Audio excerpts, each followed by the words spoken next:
wanted to take your seats. Thank you so much for coming, everybody. My name is Cheyenne Flynn. I am the current secretary and first lady of Turning Point USA. It's really nice to see a big crowd of people that are supportive of our club. It can be really challenging on this campus, so it's really nice to see all of your faces here today. First, I just want to start off by telling you guys to get plugged in with us, follow our Instagram, get on our email list. That's the best way to stay up to date with all of our events that are happening. We also have our Venmo there. Any donations are really appreciated. They go straight back into popcorn, flying out speakers, everything like that for the club. Okay, so without further ado, oh yeah, also students, Fort Lewis students, we need officers. We need officers to come join TPUSA, help out with events like this. A couple weeks ago we had a Change My Mind table that was really fun, so if that sounds fun to any of you guys, come check out our leadership meetings, 3:30 in the library every Sunday upstairs, or send us a DM on Instagram, send us an email, and we'll give you guys more information on that. Also, if you're a student and you didn't sign in, like with your Sky Card, it looks really good for our numbers if you guys do go sign in out there with Ethan on the laptop. So if you could do that too, that'd be nice. Okay, so without further ado, I'd like to introduce our first speaker of the night. He is from Grand Junction. He drove in just to speak today. He is a senior fellow in the Do No Harm organization. He's also the chair of Colorado Principal Physicians. Please welcome Dr. Travis Morrell. Thank you for having me. I'm Dr. Travis Morrell, and I'm really happy to speak to you. Thanks for taking your time to come out and see us. I'm excited to hear Zen tonight. I've known her for a few months, and I'm really excited to hear her speak. I thought that I could talk data to you all night long, and maybe in the Q&A we'll probably get to that, but I want to tell a couple stories. The question is tonight, how did we get here, and how does this situation happen in medicine? Then now we're giving puberty blockers and cross-sex hormones to minors. I want to tell you a story about a guy named Zen Moreno. He's a PhD researcher, and he wanted to cure Alzheimer's disease, which is awesome. And he went to the University of Minnesota, and he built a lab under a prestigious professor who's a member of the National Academy of Sciences. Very important brain lab. And he found a special way to measure proteins in the brain. And he wrote up a paper, and he found the protein that caused Alzheimer's disease. And his lab sent this paper to Nature, the most prestigious journal in all of medicine, perhaps. And when they read this, they said, man, this guy found the cause of Alzheimer's. We can research this and figure it out and cure it. So of course they accepted it. Now I have 12 or 13 peer-reviewed studies in 5 of the leading journals of different fields and subfields. But man, a Nature journal article, that can make your career. This was so exciting. Not only that, it became one of the most cited papers. And actually, 2,300 other scientist groups used his research, built research off of it, and wrote new papers. That's how important this paper was. There's just one problem for our friend Sylvain. None of it was true. It was all fake. He actually, allegedly, I don't want to get sued tonight, he allegedly photoshopped all the data. Do you know how long it took for science to figure out that that paper was fake? Guess how many months or years? 10 years? 10? A lot of 10. 10's a pretty good guess. It took 18 years to figure out that it was fake. 2,300 papers cited it. Now, what do you think, why would a guy like Sylvain Lesne, a PhD, why would he do this? Why would he fake this data? Money? Okay. Notoriety? Yeah. PhDs and doctors are like people too. They want money and notoriety. Okay. So, I don't know why, but those are good guesses. And it turns out that, I always wonder, like, what happens? Like, what's the fallout, right? Like, what happened to this guy after he faked this big study? Actually, after 18 years, he actually still got more research funding from the government after it was looked into. But finally, after 18 years, he did have to resign at the age of 51. After 18 years, after $7 million from the NIH, he did resign. But the other 7 doctors, there was other 7 doctors on the paper. How come they didn't catch what he was doing that was wrong? Their name is on the paper. They're responsible for every word in the paper. How come they didn't catch it? Their name's on the paper. They got promotions because of that paper too. They got promotions. They got research. I don't know why. I'm not going to call them lazy. They just probably trusted the guy, right? They trusted him. Hey, doctors trust each other. We all trust each other every day. We're in a beautifully trusting society, right? You buy McDonald's or Starbucks, you don't think anybody poisoned it. We're in a beautifully trusting society. So, and probably that's okay. But it turns out that for years and years, basically nothing happened to those scientists except for the one guy after he got millions of dollars. But what happened to all the patients? What happened to the taxpayers? What happened to the patients that now they're going to die of Alzheimer's further from the cure because we spent years going down a rabbit hole maybe? I'll tell you what, it's going to happen, nothing. Nobody got sued, nobody got their money back. It is what it is.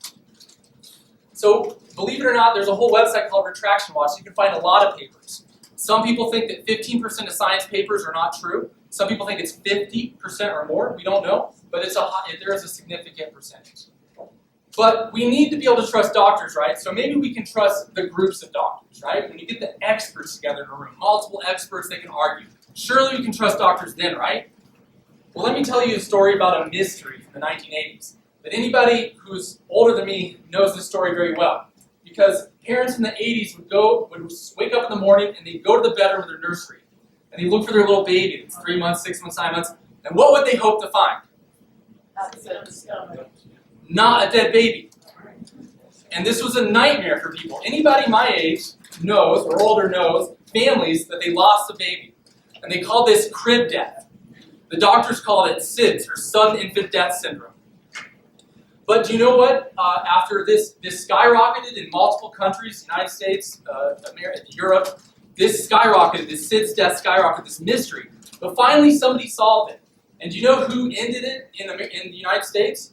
It was my favorite group, the American Academy of Pediatrics, who today recommends gender medicine and hormones and puberty blockers for kids under 18. They saved the day. In 1992, they found out what was killing these babies. Do you know what it was? I'm a very mainstream doctor, I'm afraid to tell you. Vaccinate your children for almost everything. So, what did you answer? Yes, exactly, thank you. It turned out that kids were sleeping face down. But if the kids slept face up, back to sleep. If you only remember one thing from the night, you should remember this. Back to sleep, okay? Back to bed, back to sleep. If you put the kid back to sleep, they're most likely going to live. If you put the kid face down, they might get their face in a blanket, or they might vomit or spit or breathe in it, we don't know, and they can overheat and die. And so when the Pediatric Society said that in 1992, over the next 3 years, SIDS death dropped by half in 3 years. It's amazing.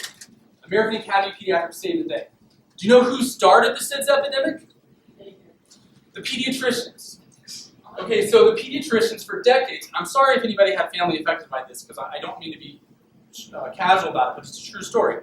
For decades and decades and decades, they told parents, Mom, Dad, you need to put the kid, baby, face down.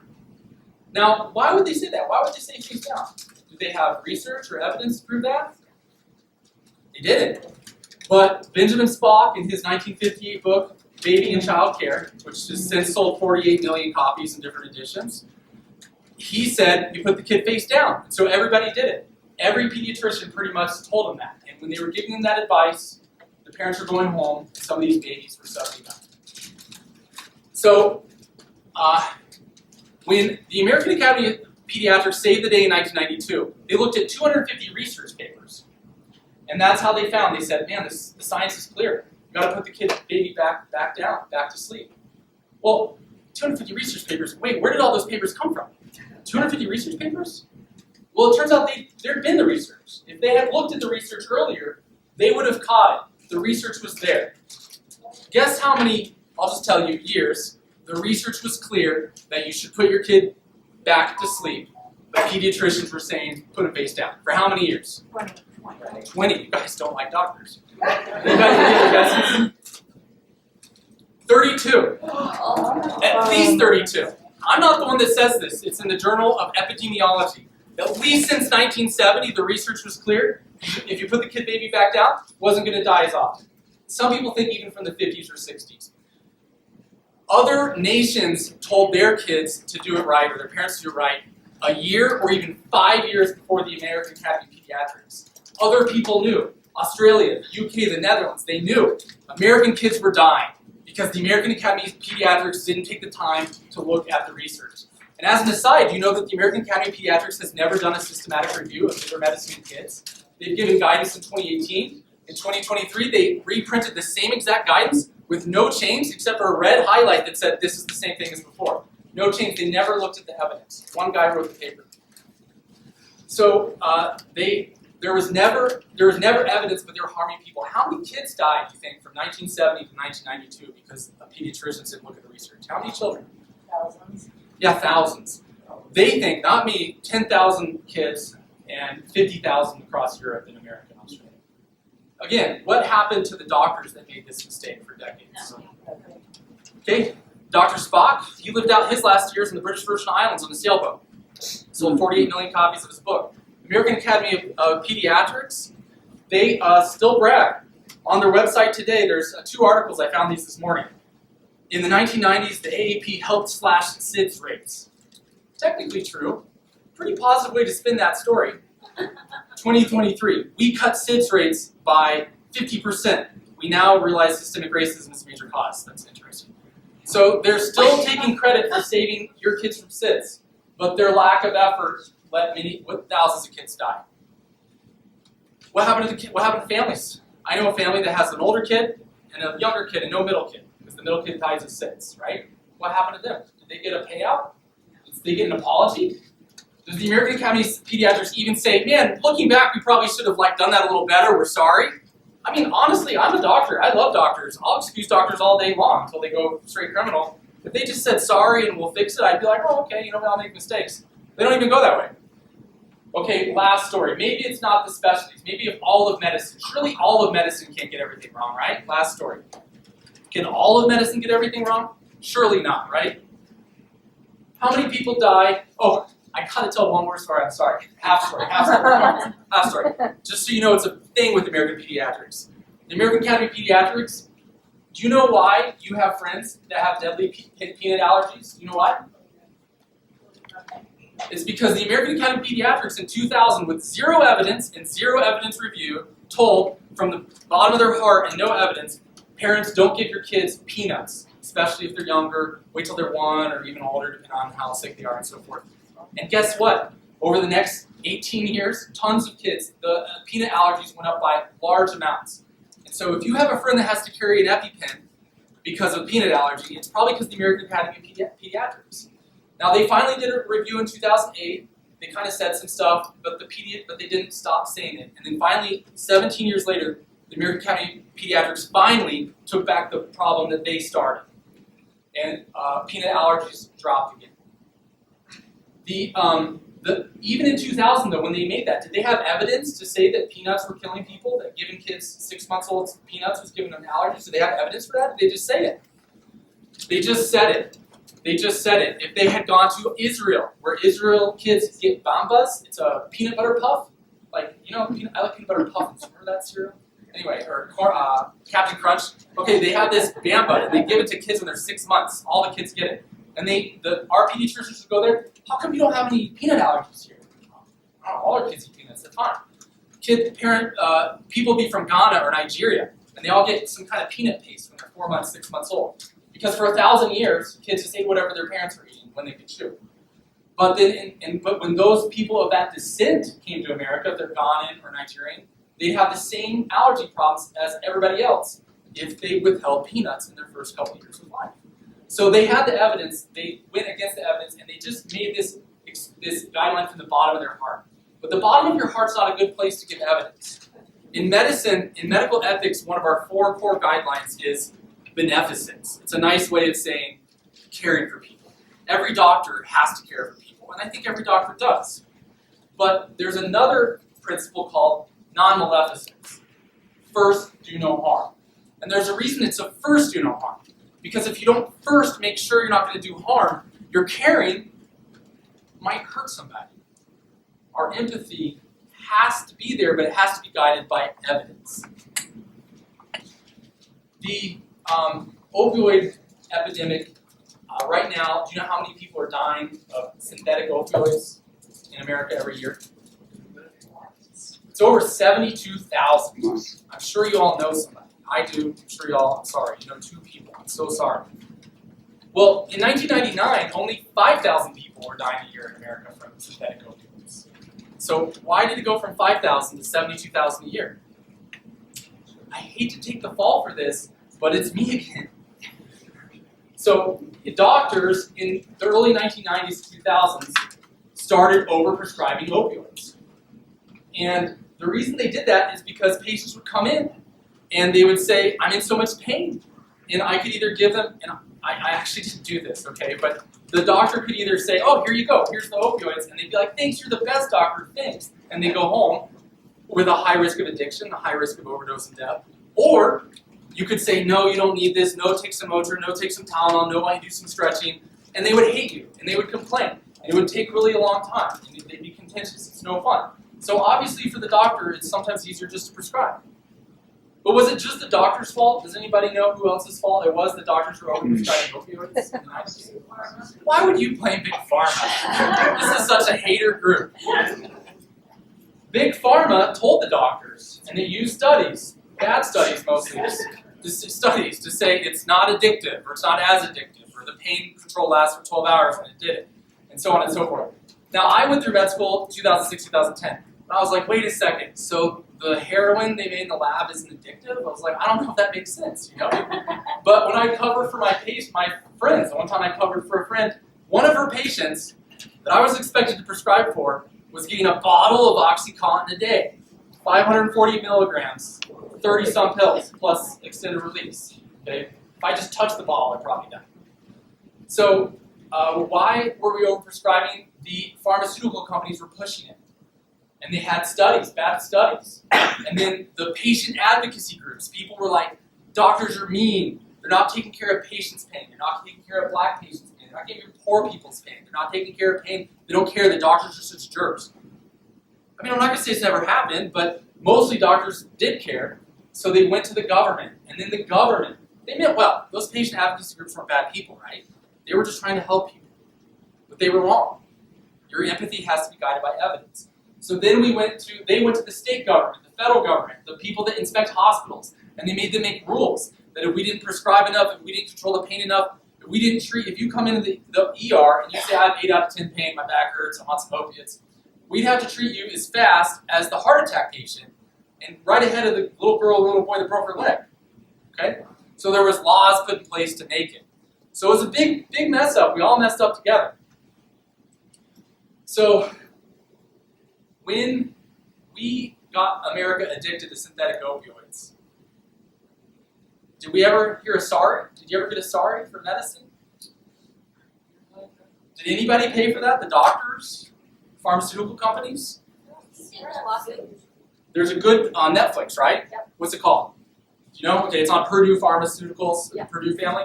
They did have to pay $10 billion to some patients. Do you know how much Purdue made on OxyContin? 200 billion? Yeah, I wish. 35 billion. I'd be working for pharmaceuticals if that was the case. I do have a price. 200 billion. I would definitely sell out for 200 billion. So they still cleared 25 billion off of OxyContin. Okay, they're doing okay. Don't cry for too many tears for them. How about the patient that died? Her 2 friends. Okay, multiple friends of mine and yours. Can you get them back? I mean, are they even? Look, if medicine said, "Look, we're sorry we messed up. We're going to start looking at research a little different. We're going to take this a little different," you guys would probably be like, "Okay," and half of you would be like, "Okay, and I want another 10 billion." But you know, at least we could do that. The point is, even all together with medicine and society, we can make a difference, and it's very important. And I'm afraid, and the reason I'm here tonight, and the reason I think Zen is here tonight, is because I'm afraid we're doing this again to our most vulnerable population. When I was a young doctor, before I subspecialized, I spent 4 years in OB-GYN and family medicine, and I helped take care of patients. I love taking care of patients that would consider themselves transgender in surgery. I presented at a conference. I prescribed cross-sex hormones to adults. And I was always impressed with two things. Number one, it was so fulfilling to take care of them. I loved taking care of them.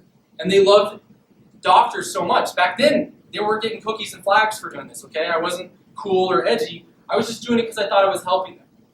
And they were very thankful because other doctors in my clinic and other doctors in the county didn't do that. And so they're very thankful. And that was a close bond that doctors have with their patients. But another thing I noted was they all had serious side effects.